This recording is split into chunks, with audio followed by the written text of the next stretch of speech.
예, 사사기 17장 우리 1절로 6절까지 교독을 해보도록 하겠습니다. 에브라임 산지에 미가라 이름하는 사람이 있더니 그의 어머니에게 이르되 어머니께서 은 정책을 잃어버리셨으므로 저주하시고 내 귀에도 말씀하셨더니 보소서 그 은이 내게 있나이다. 내가 그것을 가졌나이다 하니 그의 어머니가 이르되 내 아들이 여호와께 복받기를 원하노라 하니라. 미가가 은 1,100을 그의 어머니에게 도로 주매 그의 어머니가 이르되 내가 내 아들을 위하여 내 한 신상을 새기며 한 신상을 부어 만들기 위해 내 손에서 이 은을 여호와께 거룩히 드리노라. 그러므로 내가 이제 이 은을 내게 도로 주리라. 미가가 은을 그의 어머니에게 도로 주었으므로 어머니가 그 은 200을 가져다 은장세기에 주어 한 신상을 새기고 한 신상을 부어 만들었더니 그 신상이 미가의 집에 있더라. 그 사람 미가에게 신당이 있으므로 그가 에봇과 드라빔을 만들고 한 아들을 세워 그의 제사장으로 삼았더라. 시작. 그때는 이스라엘에 왕이 없었으므로 사람마다 자기 소견에 옳은 대로 행하였더라. 아멘. 제가 원래는 17장, 18장을 오전에 하고 또 19장, 21장을 오후에 하려고 준비를 했다가 갑자기 바꾸는 바람에 제목이 바뀌었어요. 그래서 종교개혁 특강 1은 그때는 왕이 없으므로고요. 또 2는 자기 소견에 옳은 대로 행하였더라. 뭐 그 내용이 그 내용이에요. 같은 주제라고도 볼 수 있는데 굳이 제가 나누자면 하나는 좀 결론적인 이야기고요. 그 왕이 없으므로는 결론적인 이야기예요. 그리고 자기 소견에 옳은 대로 행했다는 말은 과정적인 이야기예요. 그래서 오늘 과정적인 이야기를 오후에 하고요. 오늘 오전에는 결론적인 이야기를 이미 말씀을 드렸습니다. 드렸는데 오늘 17장, 18장은 또 이게 한 이야기예요. 한 이야기이기 때문에 묶어서 이걸 또 나눌 수가 없어요. 그래서 이걸 묶어서 조그만 시간이 필요한데 어쨌든 이걸 묶어서 같이 이야기를 나누겠습니다. 말씀은 제가 그 대신 다 안 읽고요. 제가 필요한 부분만 조금씩 읽고 이야기식으로 제가 말씀을 드리도록 하겠습니다. 자, 일단 17장 1절로부터 6절까지 읽어드렸는데요. 원래 이 시간이 원래 재정총무부 주간 예배고요.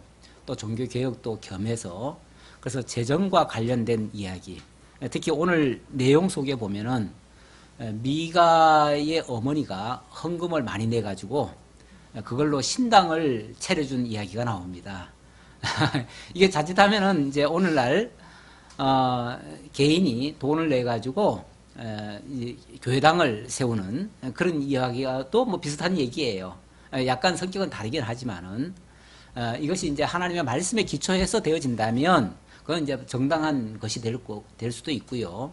이것이 만약에 자기 소견에 옳은 대로 행했다면 그것은 설령 모양은 비슷하게 갖췄다 할지라도 결코 하나님과는 상관없는 그러한 그야말로 우상 숭배의 한 모습일 수도 있어요.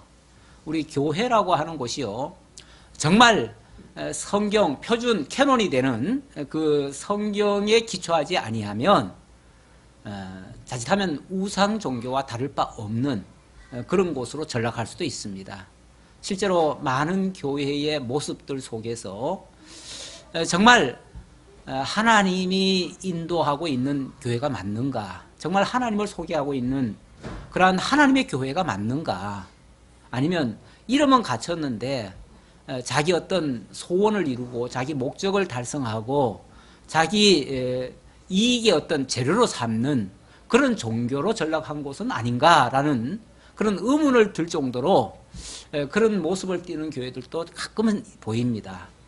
그래서 뭐 다 그렇다는 건 아니지만은 혹시 그 어떤 동기가 불순하거나 좀 잘못된 것에 기초해서 만약에 교회가 세워져 가는 곳이라면 우리가 종교 개혁이라고 하는 이 화두를 가지고 우리가 한번 좀 되새김질 해보고 좀 우리가 주의를 하고 그래서 우리가 정말 바르게 세워져 가는 교회로 이렇게 서야 되지 않겠는가라는 그런 자기 성찰을 위한 그런 말씀으로 삼고자 합니다. 자, 이야기는 이렇게 시작됩니다. 에브라임 산지에 미가라 이름하는 사람이 있었는데요. 이 사람이 은 1100개를 슬쩍했어요. 누구 걸요? 어머니 거. 뭐 어머니 거를 했으니까 뭐 크게 도적이라고 할 수는 없지만 그래도 어쨌든 도적은 도적이죠. 도적질을 한 거예요. 어머니 거를 어머니 어쩌면 그게 전 재산일 거예요. 전 재산 얼마인지 우리 돈으로는 정확히 몰라요. 왜냐하면 이게 은화인데 은화 1100개라고 하는데 정확한 그 당시에 그 시가를 우리가 알 수가 없어서 정확히는 모르겠지만 이게 전 재산이라면 지금으로 만약에 환산해서 우리가 계산해 보자면 예를 들어서 그냥 이거를 은화 한 개가 1000만 원이라고 쳐봅시다. 아니 100만 원이라고 칠까요? 100만 원 100만 원도 너무 많은가? 10만 원이라고 칠까요? 아니 좌우간 이게 총액이 한 1억 1000이라고 칩시다. 이거 그냥 우리 이해하기 좋게 그렇게 말씀을 드려봅니다. 어쨌든 이게 상당히 거금인 것 같기는 해요. 어쨌든 그 전 재산을 갖다가 다 횡령을 해버렸으니까, 도적을 해버렸으니까. 그랬더니 어머니가 어떤 놈이 내 돈을 가져갔냐 그러면서 그놈은 벼락 맞아 죽을 놈이라고 이제 쉽게 말하면 욕설을 퍼붓고 저주를 퍼붓고 온갖 아마 그런 것을 다 했을 거예요. 이건 뭐 당연하잖아요. 이런 사람 입장에서는 그건 그 잘못된 게 아니에요. 그럴 수 있는 거예요, 충분히. 아니 엄청난 재산을 다 잃었는데 뭐 저주 안 하겠어요. 내 돈 가져간 놈은 벼락 맞아 죽어야 된다라고 아마 얘기했을 거예요, 보나마나. 그런데 그 얘기를 듣고 난 아들이 찔린 거예요. 왜냐하면은 이게 물론 자기가 어머니 몰래 가져간 것도 문제지만은 혹이라도 어떻게 해요? 그 저주가 진짜 자기한테 임하면은 아마 그 욕설이 말도 못한 욕설일 거예요, 아마. 근데 그게 자기한테 임한다면은 큰일 나잖아요. 그러니까 덜컥 겁이 났던 거죠. 그래서 사실을 직고를 합니다. 어머니, 사실은 제가 가져갔습니다. 이렇게 이제 토해냈어요. 그런데 부모가 자식을 어떻게 합니까? 때려 죽입니까? 어쩝니까? 그래도 사랑하는 자식인데, 내 속으로 낳은 자식인데 내가 자식한테 화가 가도록 해서는 안 되지, 이런 생각이 들지요. 또 자기가 퍼부어된 게 있으니까 그게 혹이라도 그 저주가 자식한테 임하면 안 되잖아요. 그래서 부랴부랴 자기 말한 것을 철회를 합니다. 철회를 하기 위해서 어떻게 하는가? 사람은요, 기본적으로 죄를 짓고 나면은요, 이 죄책감이라는 게 들어요. 그러면 뭔가를 통해서 자관 그걸 깨닫지 못했으면 뭐 그냥 나가지만은 그걸 깨달았다면, 그걸 이제 오전에 제가 천주교의 그 교리 중에 보석의 교리가 있다고 그랬잖아요. 이건 어찌 보면 인간의 그 심리를 그대로 투영한 거예요. 그게 잘못됐다는 게 아니에요. 인간은 반드시 죄를 짓고 나면 그걸 지적하게 되어지면 자기 성찰이라는 게 일어나요. 그러니까 문제가 불거지면 자기 성찰이 일어나요. 성찰이 일어나면 그 다음에는 반드시 통회라고 하는 과정을 거치고요. 통회가 지나면은 그 다음에 정계라고 하는, 이건 천주교에 있는 교리 그대로 얘기하는 거예요. 이 정계라고 하는 거는 마음을 다시 고쳐먹는 거예요. 그래서 정계라는 과정을 거치고 그렇게 되어지면 이제 신부한테 가가지고 자기 사실을 고백을 해요. 고백을 하면 신부는 그를 위해서 사죄의 기도를 해줘요. 기도를 해준 다음에 그래도 뭔가 찝찝하잖아요. 기도 받았다고 다 해결된 게 아니잖아요. 그러니까 거기에 상응한 어떤 벌로서 보석을 해야 돼요. 그 보석이 뭐 간단한 것 같으면 약간 거짓말 한 정도면은 그냥 주기도문 100번 외워라. 아니면은 어디 높은 데 기어 올라가라. 그래서 엎드려 가지고 맨날 며칠을 금식해라. 아니면은 기도를 하나님 앞에 뭐 몇 시간을 기도를 해라. 이런 걸 이제 시켜요. 시키고 조금 과한 만약에 문제가 있으면 그럴 때는 거기에 상응하는 대가를 치러야 돼요. 대가를 치르기 위해서 돈을 얼마를 내라. 아니면 아주 그게 중대하면은 네 생명을 바꿀 만한 거라면은 네 전 재산을 다 내놔라. 그럼 집을 팔아라. 집을 팔아서 내놔라. 아니면은 누구를 위해서 너는 죽을 때까지 고생해라. 뭐 이런 걸 이제 시켜요. 신부가 그걸 시켜요. 그 당시는 신부의 말이면 절대적이잖아요. 하나님 말씀처럼 들었으니까. 그렇게 되어지면 그가 이제 그 보석 행위를 해요. 근데 이게 자연스러운 인간의 기본적인 그런 심리예요. 그렇잖아요. 그래서 죄를 지었으면 당연히 이런 과정을 거쳐야 돼 있어요. 이 미가도 결국은 자기가 죄를 발견한 다음에 그 문제가 딱 드러나니까 자기 성찰이 일어났잖아요. 성찰이 일어나니까 자기가 통회하는 마음으로 어머니에게 고백을 하잖아요. 그러니까 그 어머니가 이제 능력자는 어머니니까 어머니가 거기에 따르는 보석을 하는 거예요. 그 보석으로 쉽게 말하면 내가 돈 200냥을 너에게 주겠노라. 그러면 너를 위해서 이건 너의 죄값이다. 쉽게 말하면 너 죄값을 대신하기 위해서 200을 줄 테니 그걸로 너의 죄를 사해줄 그런 신상을 하나 만들어라. 이렇게 된 거예요.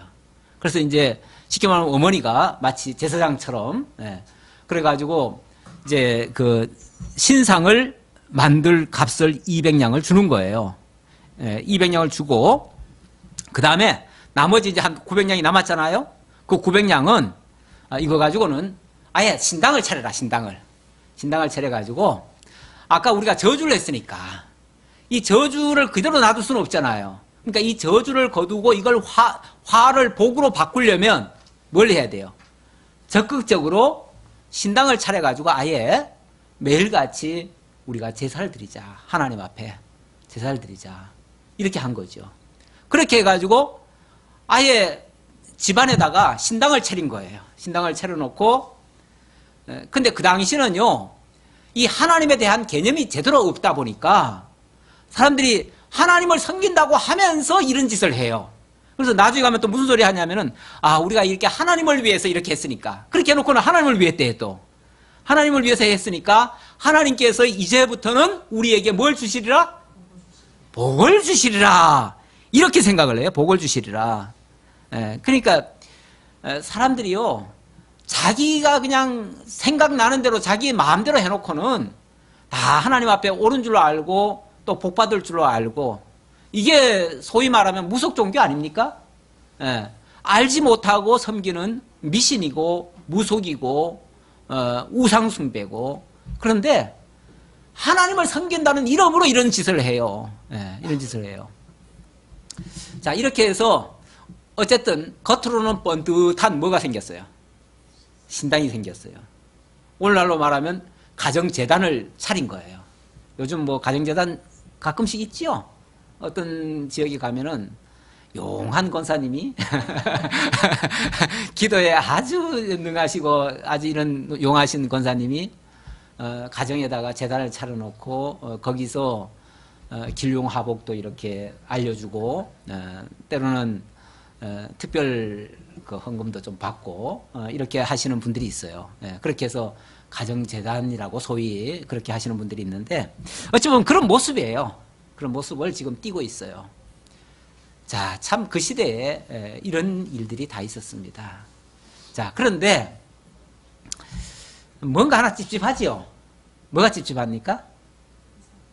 자, 외형적인 틀은 다 갖췄는데 제사라고 하는 거는 하나님과 인간 사이에 뭔가 중매자가 있어야 되잖아요. 그걸 소위 말하면 제사장이라고 하고 이 교도에서는 보통 영매라고 하고 또 다른 어떤 데서는 그걸 무당이라고도 하고 그러는데 어쨌든 그 중매자가 있어야 돼요. 중개자가 있어야 돼요. 신에게는 인간이 원래 신에게 바로 갈 수가 없어요. 갈 수가 없기 때문에 반드시 신과 인간의 중보 역할을 할 자가 필요한데 우리 기독교적으로 말하면 그가 제사장이에요. 구약시대는 제사장인데 사실 제사장을 할 만한 사람이 없잖아요. 현재. 그렇죠? 그런데 때마침 참 우리 하나님은 정말 때맞춰서 역사를 하셔요. 때마침 무슨 일이 발생했냐면 7절 봅시다. 유다 가족에 속한 유다 베들레헴에 한 청년이 있었으니 그는 레위인으로서 거기에 거류하였더라. 여기 유다 가족에 속한 유다 베들레헴에 한 청년이 있었다. 그는 레위인이었는데 거류할 데가 없어가지고 여기저기 떠돌아다녔다. 그러다가 미가의 집에까지 왔다. 그 말입니다. 이건 또 무슨 소리입니까? 유다 지파라면은 이스라엘 12지파 중에서 어떤 지파죠? 그렇죠. 으뜸 지파예요. 예. 예. 원래는 장자가 아니었지만 하나님께서 그야말로 장자의 복을 주신 그런 으뜸 지파예요. 그래서 이스라엘 지파가 어디를 행진을 하든지 무슨 일을 하든지 항상 앞장섰던 지파가 유다 지파예요. 나중에는 그 지파에서 왕의 홀이 나올 것이고 왕이 등장할 거예요. 자, 그런 지파에 속한 레위인이래요. 레위인이란 말은 이 레위인은요, 원래 하나님께서 따로 기업을 떼어서 주지를 않고요. 레위인은 각 지역마다 그러니까 11지파를 다 나눠줘요. 나눠주고 기업을 다 나눠주고 그 한 지역이 보통 한 48개 성읍 또는 뭐 한 40성읍 이렇게 됩니다. 되는데 그 중에 한 성읍들을 따로 떼어가지고 11조처럼 레위 지파에게 나눠줍니다. 그러면은 전국에서 11지파가 각각 한 성씩 떼어주는 거 아니에요. 한 성씩 떼어주니까 결국은 11곳에 뭐가 있는 거예요. 11곳에 한 지파씩, 한 성읍씩을 이렇게 따로 받아요. 그건 11조로 받는 거예요. 쉽게 말하면. 받은 것을 가지고 레위인들이 거기 와서 살게 해요. 그래서 레위인들은 하나님께서 아주 특별하게 구별해가지고 11지파의 쉽게 말하면 리더로서 각 지역에 흩어놓는 거예요. 흩어가지고 그 지역의 종교적인 어떤 영향력을 미치고 그들로 하나님께로 인도하는 그 역할을 하도록 레위지파에게 특별 사명을 준 거예요. 그래서 레위지파는 한 곳에 모여 사는 게 아니라 따로 떨어져 가 있는데, 자, 이스라엘의 대표적인 지파가 유다 지파고 그 지파에 속해 있는 또 거기에 어떻게 보면 리더격인 레위 지파예요. 레위인이에요. 나중에 보면요, 이 사람의 정체가 나중에 드러납니다. 드러나는데 나중에 보면요, 이 사람이 모세의 그러니까 아론 지파에 속해 있어요.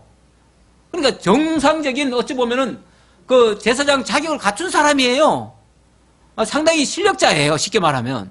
그런 실력자가 지금 어떤 상태에 있다고요? 떠돌이에요. 다시 말하면은 거주할 곳을 못 찾아가지고 여기저기 떠돌아다니고 있어요. 그 말은 그 지역에서 그 사람들을 대우해줬다는 겁니까? 안 해줬다는 겁니까? 그냥 나 몰라라 하고 내팽개 쳐놓은 거예요. 그러니까 레위지파로 따로 기업이 받은 것도 없어요. 그 지역에 예를 들어서 유다지파로 갔으면 유다지파가 11조를 열심히 내가지고 그들을 먹여 살려야 그들이 먹지, 살지. 그들이 만약에 먹거리를 안 주면요, 이 레위지파는 머물러 살 수가 없어요. 뭐 농사를 지어요? 뭘 해요? 아무것도 안 하는 걸. 그러니까 어디 좀 먹을 거리나 없나 하고 여기저기 떠돌아다니는 거예요. 그야말로 거지된 거예요. 거지된 거예요. 예. 우리 하나님께서는 레위 지파에게 특별히 내가 너희의 기업이 되어주겠다 이렇게까지 말씀하시면서 각각 흩어졌거든요. 그러면서 그 지역에 있는 그 지파로 하여금 그걸 책임지고 그들을 섬기면서 그들의 쉽게 말하면 지도를 받도록 이렇게 했는데, 이게 어찌 보면 질서예요. 하나님이 세워주신 질서고 그 질서가 바로 세워지면 하나님의 말씀이 그 레위인들을 통해서 그 지역에 전파될 거예요.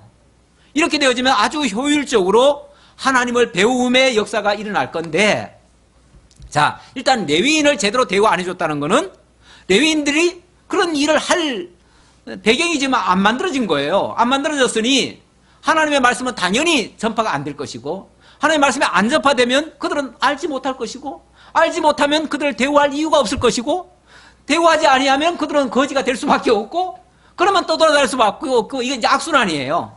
예, 악순환이에요. 물론 이것도 결론적으로 가보면 그때는 왕이 없어서 그랬다. 쉽게 말하면 그걸 컨트롤 해줄 만한, 그것을 제도적으로 그걸 지도하고 그걸 어떻게 보면 법적으로 보호해줄 만한 그런 안정장치가 하나도 없었다 그 말이에요. 없으니까 저들 그냥 생각나는 대로 하는 거예요. 생각나는 대로 하니까 우리가 왜 저 레위인들을 뭐 가만히 저 놀고 있는 놈들 뭐하러 먹여 살려? 이런 생각이 들지요. 아니 내가 얼마나 힘들게 보내놨는데 이걸 왜 저들 줘? 이런 생각도 들지요. 아까운 생각도 들고. 우리가 신앙 없으면요, 사실 예배당에 동전 한 푼 연보하는 것도 힘들어요. 그렇죠? 예, 신앙 없으면 그래요. 예, 그 연보라는 게 원래 뭐 우리가 돈 가지고 사람을 이렇게 따질 수는 없지만은 돈에 인색하다는 것은 사실은 우리의 신앙이 없음을 반증해주는 한 모습이기도 해요. 그건 한 단면이긴 해요. 단면이긴 하지만 물론 없어서 못하는 거는 그건 문제가 안 돼요. 하나님이 안 주셨으면 못하는 거죠, 당연히. 그러나 하나님이 주셨음에도 불구하고 자기 마음이 도대체 내키질 않아가지고 못한다는 거는 그게 바로 믿음이 없다는 증거지요. 믿음이 있다면 하나님께서 내 생활을 책임져 주시고 나에게 복을 주시고 나를 인도해 주신다는 사실을 알면은 사실 연보를 아낄 일이 아니죠.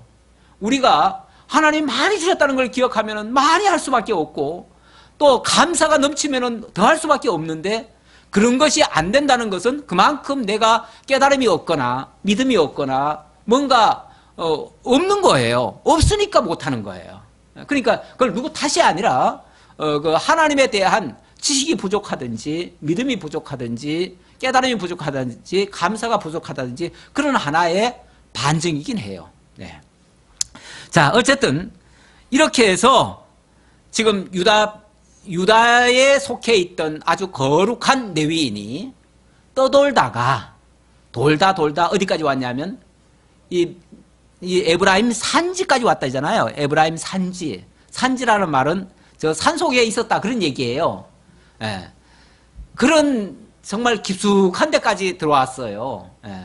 거기에 와가지고 쉽게 말하면 하룻밤 자고 갑시다 하다가 이 사람을 만난 거예요. 만났는데 자초지걸 가만히 들어보니까 아니 이런 사람이 레위인이란 말이에요. 그래도 최소한 레위인이고 제사장 자격을 갖춘 사람이란 말이에요. 그러니까 이런 사람을 어떻게 그냥 내버려두냐. 미가의 어머니가 그래도 조금은 알았던가 봐요. 그러니까 안 그래도 지금 신당을 차려놓고 뭔가 지금 하나님 앞에 제사를 드리고 싶었는데 때마침 그런 자격을 갖춘 사람이 오니까 당신 우리 집에 있으라고. 내가 당신 필요한 연봉도 주고 생활비도 주고 또 뭐 의복도 주고 먹거리도 다 책임져 주고 내가 다 해주겠다고. 그러면서 그런 조건을 제시합니다. 그래서 그 조건이 바로 10절에 나옵니다. 미가가 그에게 이르되 네가 나와 함께 거주하며 나를 위하여 아버지와 제사장이 되라. 나를 위하여 아버지와 제사장이 되라. 그러니까 우리의 제사장에 대해서 우리의 아버지 역할을 해달라 그 말이죠. 원래 천주교에서는 신부를 가지고 뭐라 그럽니까? 파파라 그래요. 파파란 말이 우리말로 하면 아버지예요. 그러니까 신부라는 말도 그 문자 그대로 하면은 신이 하나님이고 부가 아버지니까 그 말이 사실은 하나님 아버지라는 말이 돼버려요. 잘못 들으면은 그렇죠? 그런데 그 참 사실은 굉장히 오해될 수 있는 말이에요. 어쨌든 그 신부 제사장 그런 격을 아버지라고 표현을 해요. 그만큼 리더가 된다는 얘기예요. 우리의 지도자가 돼달라 그 얘기죠. 그러면서 해마다 은열과 의복 한 벌과 먹을 것을 주리라. 얼마나 좋은 조건입니까? 세상에 이런 좋은 직장이 어디 있어요? 아주 레위인으로서는 지금까지 못 받아본 최고의 대접을 한 가정에서 제안을 하니 뭐 얼싸도 담고 받을 수밖에 없죠. 모든 걸 다 보장해 준다니까. 그래서 덥석 그것을 받았지요. 그래서 한 가정의 레위인이 한 가정의 제사장이 됩니다. 한 지파에 들어가서 리더 역할을 해야 될 사람이 한 가정에 가서 가정재단의 제사장이 되었어요. 어쨌든 그건 뭐 현실이니까 그걸 뭐 옳다 그러다는 떠나서 어쨌든 그게 지금 그 당시에 지금 현실이에요. 자, 그래 놓고 13절 봅시다. 이에 미가가 이르되 레위인이 내 제사장이 되었으니 이제 제대로 자격을 갖춘 자가 이제 제대로 그동안 신당만 차려놓고 뭔가 하나 빠졌었는데 이제 제사장까지 완벽하게 레위인으로 딱 갖춰놨으니 그 말이죠. 딱 갖춰놨으니 이제 여호와께서 내게 뭐 하실 줄을? 복 주실 줄을 아노라 하니라. 아주 흐뭇했어요. 정말 만족했어요. 대만족이에요. 제사장도 만족이고 이 미가도 대만족이고, 쉽게 말하면 자기 위안에 완전히 빠진 거죠. 많은 종교가들이 실제로 외형적인 어떤 틀을 갖춰놓고는 내가 이렇게 하나님을 섬기고 있으니 내가 하나님께 이렇게 보석금도 많이 내고 하니까 우리의 죄는 다 씻어주시고 이제 나는 이제 불행 끝, 행복 시작, 이제 지금부터는 이제 복만 받을 거다. 하나님께서는 이제 지금부터 내가 열심히 하는 대로 하나님은 계속 복 주실 거다. 이런 기대 갖는 예가 많지요. 이런 의식이 사실은 샤머니즘입니다.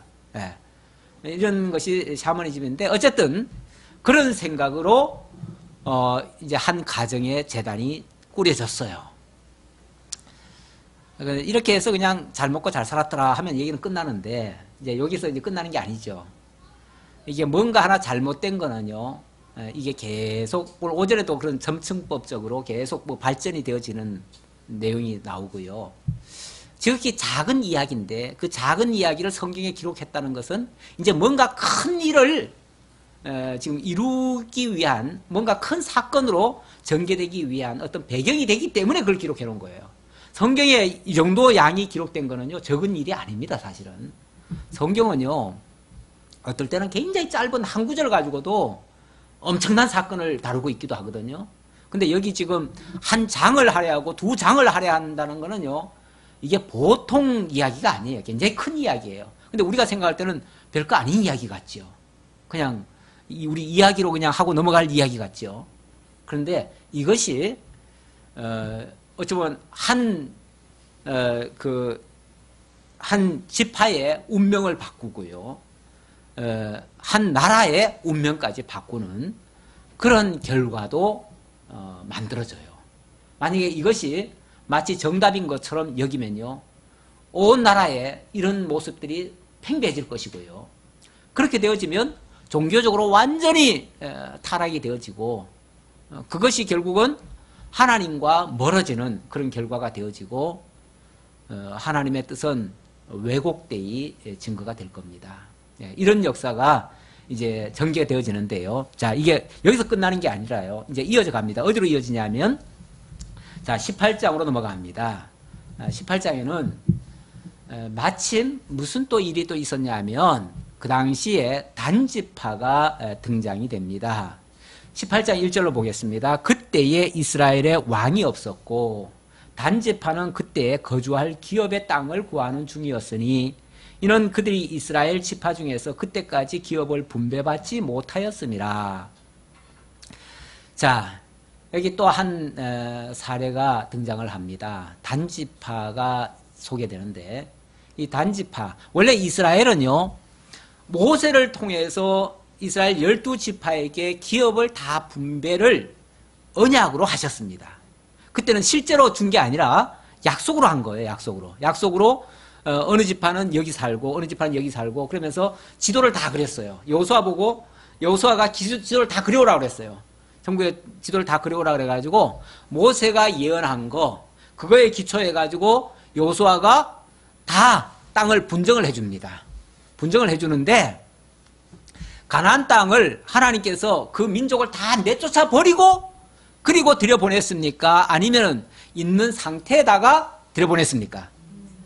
있는 상태에서 보냈죠.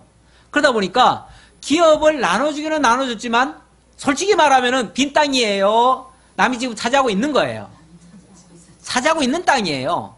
쉽게 말하면 남이 멀쩡하게 살고 있는데 하나님이 지금 여호수아 통해서 지도 그려주면서 야, 여기는 너들 땅이야. 그러니까 너들 가서 살아. 그런 거예요. 얼른 생각하면 이건 뭐 남이 살고 있는데 어떻게 하는 얘기예요. 근데 이제 여호수아는 뭐라고 그랬냐면은 너희들이 들어가서 쳐서 그들을 물리치고 그리고 너희들이 차지해라 이렇게 해요. 그러면서 뭐라고 그러냐면은 이 땅은 하나님이 너희에게 주신 것이니 너희가 발로 밟는 곳마다 너희 땅이 되리라. 그러니까 뭐 하라는 거예요? 담대하게 하나님 약속 믿고 뭐 하면 돼요? 들어가면 그들은 아마 다 도망갈 거다. 걱정하지 말고 그냥 믿고 들어가라. 거기서 뭐가 필요하냐면 믿음이라는 게 필요한 거예요. 하나님이 그러니까 다 약속은 다 됐지만은 그냥 차지하는 것이 아니라 믿음으로 차지하라는 거예요. 믿음으로. 그러면은 그 믿음 가지고 들어가면 틀림없이 이길 거예요. 그런데 문제는 그들이 만만한 상대들이 아니에요. 대부분이 보면 철병거가 있어요. 철병거가 있는데 이스라엘 민족은요 솔직히 빈손 들고 왔어요. 그렇잖아요. 애굽에서부터 올 때 뭘 가져왔어요? 빈손이에요. 빈손으로 와가지고 거기 철병거, 지금으로 말하면 칼 들고 아니면 호미 들고 그 낫 들고 저 상대방은 탱크를 가지고 있는데 그들과 지금 싸우라는 거예요. 솔직히 그들을 이렇게 보면은 까마득하지요. 오죽하면은 여호수아가 보낸 12정탐꾼 중에 10명이 뭐라고 그랬습니까? 우리는 메뚜기 같고 저들은 뭐 같아서 우리가 엄두도 못 냅니다. 우리는 들어가지도 못합니다. 이렇게 말을 했을 정도잖아요. 그렇게 위험한 상대예요. 그런데 거기를 믿음으로 들어가려니 진짜 믿음 있는 사람은 들어가지요. 그러나 믿음 없는 사람들은 못 들어가는 거예요. 그리고 주저주저하고 차일피일을 미루고 뭐 변명만 맨날 하고 있는 거죠. 왜 안 들어가냐 그러면 아이고 뭐가 안 돼서 맨날 이런 얘기만 하고 있는 거죠. 그러면서 빙빙빙 돌다가 또 돌아다니는 거죠. 그러다 보니까 또 돌아다니다가 이 사람들 또 어디까지 왔어요? 여기가 정거장인가 봐. 아마 어디 저 삼광주 막 그런 것 같아. 어디에 길목인가 봐요. 예, 그러니까 그 사람이 떠돌아다니다가 이들도 여기 미가의 집을 들린 거예요. 들려가지고 하룻밤을 거기서 지새는데 어랍쇼? 여기는 뭐가 있어요? 제단이 있네. 하나님을 섬기는 제단도 있고 어쨌든 막 신당이 있잖아요. 예, 우리는 지금 기독교는 나 외에 다른 신을 섬기지 말라, 우상을 만들지도 말라 해가지고 우리는 지금 아무것도 없잖아요. 예, 그렇지만은 옛날에는요 이 당시만 해도 하나님 하면은 뭔가 형상이 보여야 돼요. 그래서 오죽하면은 그 아론도 모세가 잠깐 산에 올라갔을 때 그때 하나님의 이것이 하나님이다 하고 보여준 게 있죠. 그게 뭐예요? 금송아지잖아요. 그러니까 뭔가를 봐야만 사람들이 믿을 때예요. 그때는. 그러다 보니까 뭔가 신상을 만들어 놓고 뭔가 뻐석시근하게 차려놓는 거예요. 그러면은 뭔가 진짜 있는 것 같아. 예. 그리고 아무것도 없으면요 여기는 뭐 황량하네, 아무것도 없네, 여기는 하나님이 안 계신가 봐, 이런 생각도 들 수 있어요. 그게 이제 사람의 그 종교심을 자극하는 말인데요. 어쨌든 자 여기 미가의 집을 그 단지파가 떠돌아다니다가 아직까지 땅도 못 차지하고 그러고 돌아다니다가 거길 들어온 거예요. 그랬더니 여기는 세상에 신당도 있지요, 제사장도 있지요, 몽골 다 갖추고 있어요. 야, 그래서 자기네들 답답했을 거 아니에요. 솔직히. 그렇죠? 답답하니까. 제사장이라고 하니까. 제사장은 뭔가는 알 것 같고. 그래서 우리 어떻게 하면 좋겠느냐, 어떻게 했으면 좋겠느냐 하고 물어봤어요. 그랬더니 제사장이, 그래도 제사장은 들은 풍월거리는 있잖아요. 그러니까 거기로 여러분들이 쳐들어가면은 틀림없이 이길 겁니다. 하나님 약속하셨으면 틀림없이 이길 겁니다 하고 한마디 했던가 봐요. 그런데 진짜 그 말 듣고요 진짜 거기를 가봤어요. 예.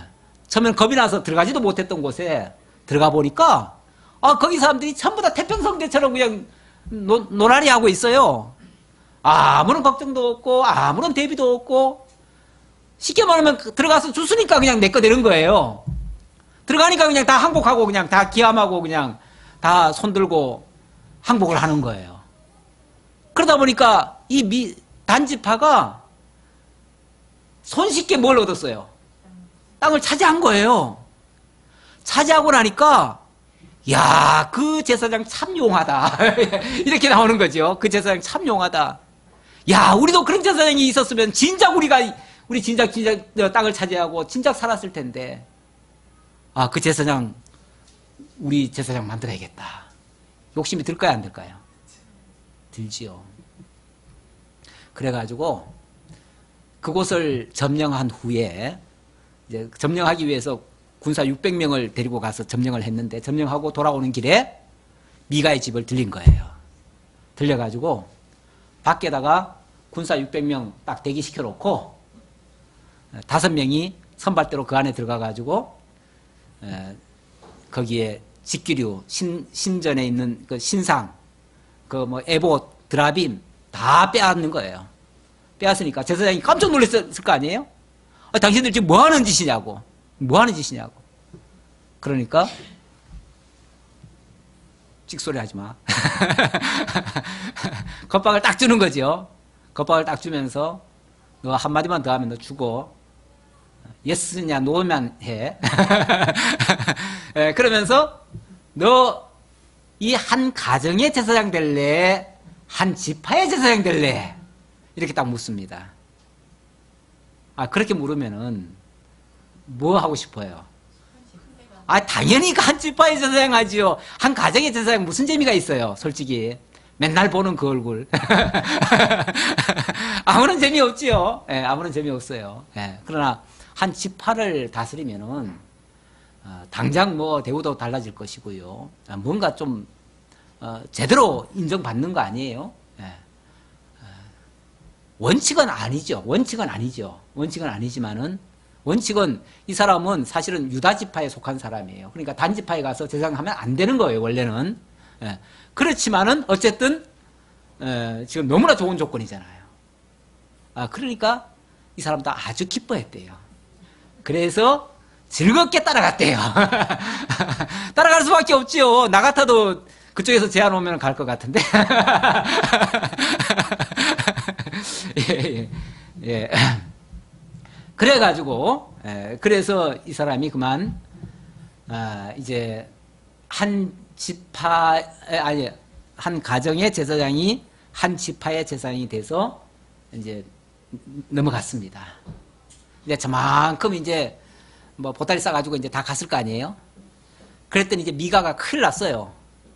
그동안 어떻게 내가 세운 이 신당인데 저놈들이 와가지고 강제로 다 빼앗아 가요? 그것도 자기가 지난번에 선대를 베푼 거 아니에요? 은혜를 베푼 거 아니에요?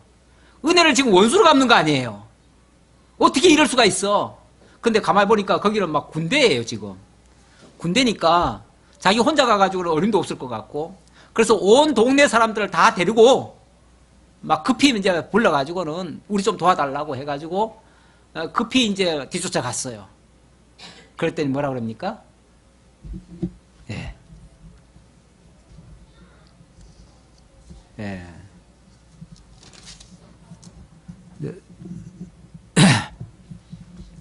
예. 27절? 예, 27절 봅시다. 단 자손이 미가가 만든 것과 제사장을 취하여 라이스에 이르러 한가하고 걱정하지 사람, 아니, 이건 25절? 네, 25절 봅시다. 단 자손이 그에게 이르되 내 목소리를 우리에게 들리게 하지 말라. 노한 자들이 너희를 쳐서 내 생명과 내 가족의 생명을 잃게 할까 하노라 하고 단 자손이 자기 길을 간지라. 미가가 단 자손이 자기보다 강한 것을 보고 돌이켜 집으로 돌아갔더라. 울면서 돌아갔어요. 예. 완전히 힘 있는 자는 뭐 할 수 있어요? 다 빼앗을 수 있어요. 이런 세계를 뭐라고 그래요? 짐승의 세계라고 그러죠. 약육강식의 세계. 힘 있으면은 남의 거 다 빼앗고 뭐든지 다 할 수 있는 이런 세계.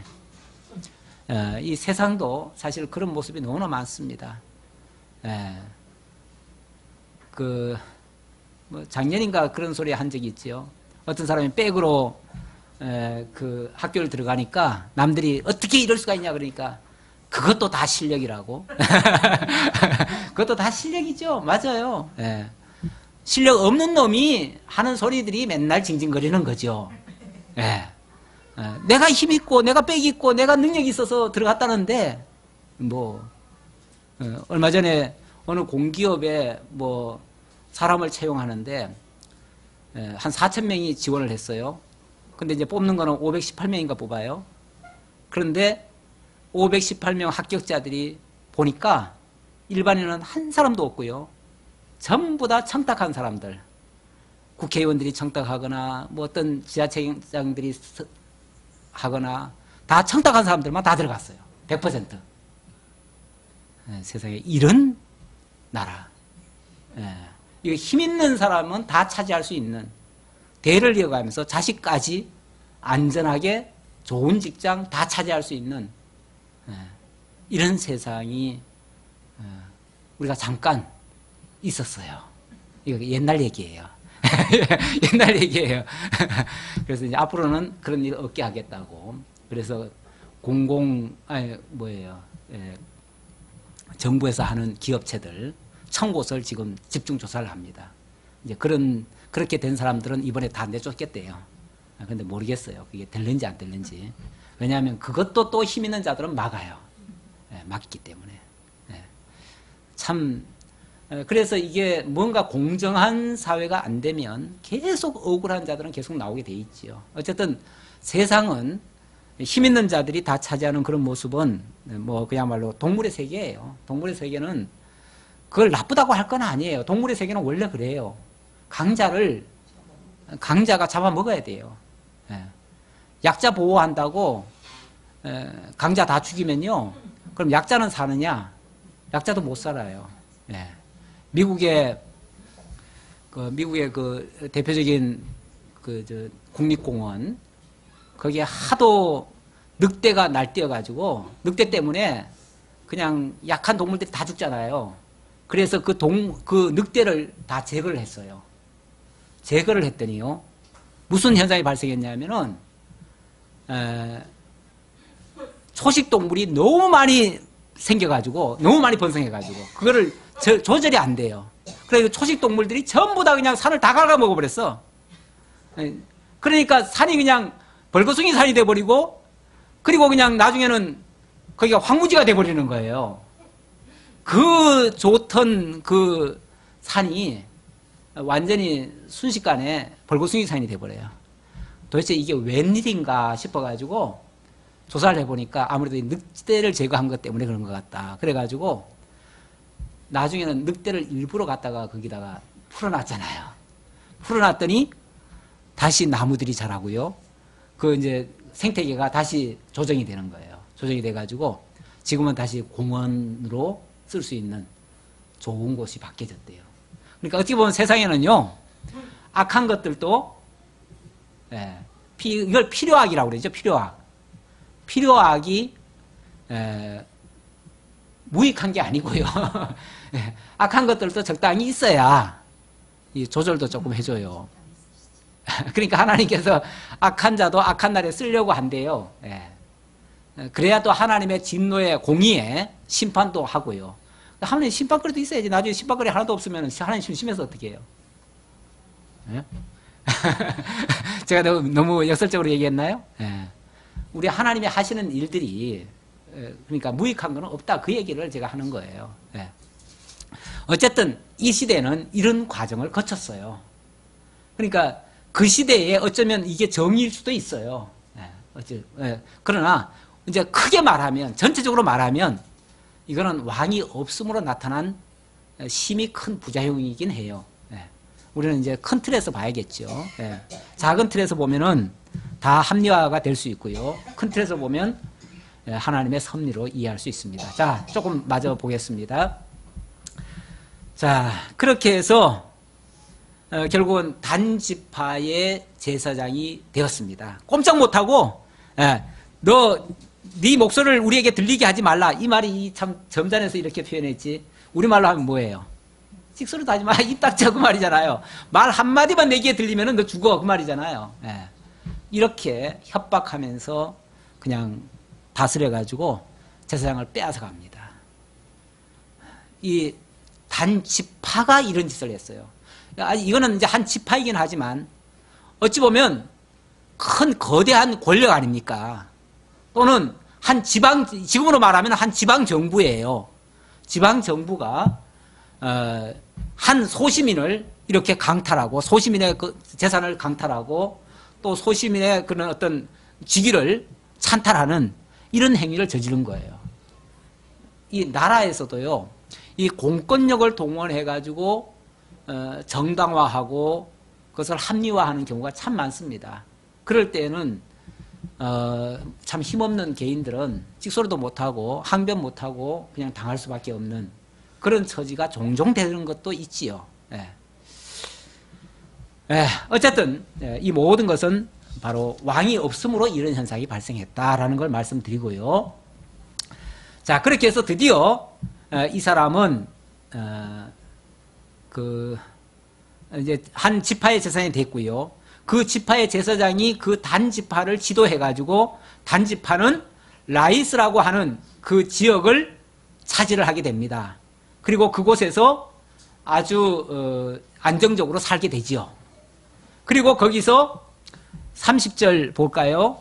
단 자손이 자기들을 위하여 그 새긴 신상을 세웠고 모세의 손자요 게르솜의 아들인 요나단과 그의 자손은 단지파의 제사장이 되어 그 땅 백성이 사로잡히는 날까지 이르렀더라.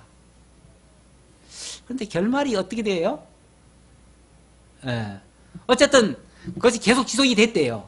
근데 그 레위인의 레위 제사장의 그 정체를 보니까 모세의 뭐였고요? 손자였고 게르솜의 아들이었던 요나단과 또 그의 자손들이다. 그 이제 대를 이어가면서 아마 단지파에서 제사장 노릇을 했던가 봐요.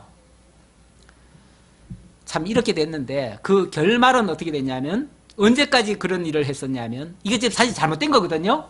잘못된 게 언제까지 갔냐면은 그 땅 백성이 사로잡히는 날까지 이르렀더라 그랬어요. 그러니까 나중에는 어떻게 됐다는 거예요? 결국은 이 단지파가 망했다는 얘기예요. 다 사로잡혔다는 얘기 아니에요. 그렇죠? 다 망했다는 얘기예요. 계속 잘 됐으면은 사실 하나님의 공의가 없다라고도 할 수 있죠. 왜냐하면 불의하고 잘못되고 그 거대 악으로 공권력으로 이런 무자비한 짓을 했는데도 계속 잘 되더라. 만약에 계속 그런 식으로 되면 뭐가 되죠? 나중에 거기서 계속 피해를 입은 자들은 아마 그럴 거예요. 하나님이 있기는 어디 있어? 하나님이 있으면 어떻게 이럴 수가 있어? 저런 악을 보고 어떻게 가만 내버려 둘 수 있어? 근데 하나님이요, 끝까지 내버려 두시는 게 아니고 끝에 가면 그 악한 것들에 대해서는 그 나름대로의 심판을 하십니다. 하셔요. 그래서 잘못된 것은 그 마지막은 사실은 잘못될 가능성이 많아요. 확률적으로. 물론 뭐 하나님께서 가끔 보면은 악인이 죽을 때도 평안히 죽더라 이런 말씀도 있어요. 성경에 보면. 그렇죠? 의인은 고생하다가 그냥 빛도 못 보고 죽는 경우도 있고요. 악인이 또 죽을 때 병도 없이 편안하게 그냥 죽더라. 이런 말씀도 욥기에서도 있고 시편에서도 있고 있어요. 그런 걸 보면 진짜 하나님이 계시오? 이런 이제 의문을 품을 수도 있는데 그건 이제 우리가 사람이 느끼기에 조금 차이가 있을 정도지 실제로는 하나님은 반드시 심판하게 돼 있습니다. 반드시 심판하게 돼 있어요. 그래서 악한 것에 대해서는 하나님이 용납하지 않습니다. 잘못된 것에 대해서는 하나님이 반드시 아까는 보석의 교리를 얘기했지만 그러한 인간이 해서 해결되는 건 아니고요. 하나님이 그런 과정을 거치도록 만드십니다. 그렇게 해서 하나님의 살아계심을 확인시켜 주시고 믿음으로 가는 것이 그래도 정답인 것을 우리에게 깨우쳐 주십니다. 마지막 결론 이야기를 봅시다. 31절 하나님의 집이 실로에 있을 동안에 미가가 만든 바 새긴 신상이 단 자손에게 있었더라. 자, 이게 대안이 없는데 이랬습니까? 대안이 있는데 이렇게 한 거죠. 다시 말하면 정답을 몰라서 한 게 아니고 정답은 있는데 그들이 하나님께로 바로 서지를 않았던 것뿐이죠. 바로 서지 않았다고 하는 것은 결국은 교육이 안 됐었다는 얘기고 하나님을 몰랐기 때문에 결국은 이런 짓을 한 거예요. 그 당시 분명히 여호와의 집이 실로에 있었어요.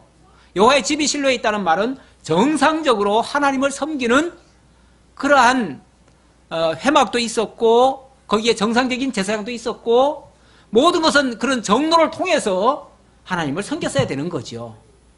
그런데 사람들이 그 정로로 놔두고 자꾸만 제멋대로 한 거죠.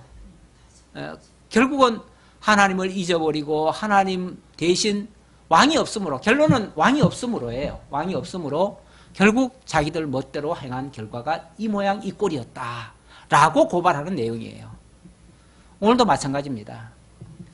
어떤 사람들은 한국교회 참 어떨 때 보면 참 절망적이다 이렇게 말하는 사람도 있어요. 물론 대안이 없고 정답이 없다면 절망이 맞죠. 그런데 제가 보는 견지에서는 정답은 있습니다. 진리가 있고요. 참된 방식도 있고요. 하나님이 알게 해준 분명한 진리 체계가 있습니다. 다만 그것을 자기들 욕심 따라서 안 보려 하고 안 배우려 하고 안 깨달으려 하고 억지로 엉뚱한 것을 추구하려 하고 그런 거는 결국은 욕심 때문이에요. 자기 욕심. 자기 생각이 앞서고 하나님의 진리의 말씀을 모르니까 우리 종교개혁의 가장 어떻게 보면 핵심적인 그 말씀 중에 물론 의인은 믿음으로 말미암아 살리라도 있지만은 진리를 알지니 진리가 너희를 자유케 하리라 이런 말씀도 있습니다.